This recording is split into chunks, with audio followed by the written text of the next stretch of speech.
സ്വാഗതം ഇൻസൈഡ് ബൈറ്റ്സിലേക്ക്. തദ്ദേശ തെരഞ്ഞെടുപ്പ് അംഗം സംസ്ഥാനത്ത് മുറുകിയതോടെ കോൺഗ്രസ് കരുതലോടെയാണ് മുന്നോട്ട് നീങ്ങുന്നത്.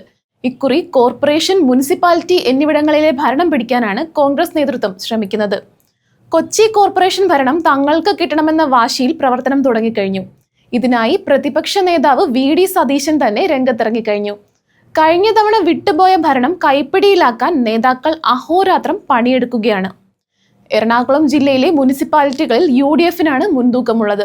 കൂത്താട്ടുകുളം മുനിസിപ്പാലിറ്റിയിലെ ഭരണം 4.5 വർഷത്തിന് ശേഷം പിടിക്കാനായതിൽ UDF ക്യാമ്പ് ആവേശത്തിലാണ്. ത്രികോണ മത്സരം ശക്തമായ കിഴക്കമ്പലത്ത് 2020 ശക്തമായി മത്സര രംഗത്തുണ്ട്. പ്രധാന മുനിസിപ്പാലിറ്റികളിൽ മത്സരിക്കാനാണ് തീരുമാനമെന്ന് 2020 വ്യക്തമാക്കിയിട്ടുണ്ട്.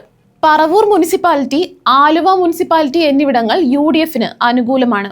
എറണാകുളം ജില്ലയിൽ UDFന് മുൻതൂക്കമുള്ളത് ശരിയായി വിനിയോഗിച്ചാൽ മുഴുവൻ വോട്ടും കോൺഗ്രസ് പാളയത്തിലേക്ക് വീഴും. ഇതിനുള്ള തന്ത്രങ്ങളാണ് നേതൃത്വം അണിയറയിൽ തയ്യാറാക്കുന്നത്. പ്രാദേശികമായുള്ള പ്രശ്നങ്ങൾ പരിഹരിച്ച് വോട്ട് പിടിക്കാനുള്ള ശ്രമമാണ് നേതാക്കൾ പയറ്റുന്നത്. പൊതുസമ്മതനെ തന്നെ സ്ഥാനാർത്ഥിയായി നിർത്തണമെന്നത് നേതൃത്വം കൃത്യമായി നടപ്പാക്കുന്നുണ്ട്. പടലപ്പിണക്കങ്ങളും പരിഹരിച്ചാണ് മുന്നോട്ട് പോകുന്നത്. ഏതായാലും തദ്ദേശ തെരഞ്ഞെടുപ്പ് ഫലം കോൺഗ്രസിന് അനുകൂലമാകുമെന്നാണ് വിലയിരുത്തൽ. കൂടുതൽ പൊളിറ്റിക്കൽ വീഡിയോകൾക്കായി ഇൻസൈഡ് ബൈറ്റ്സ് സബ്സ്ക്രൈബ് ചെയ്യുക.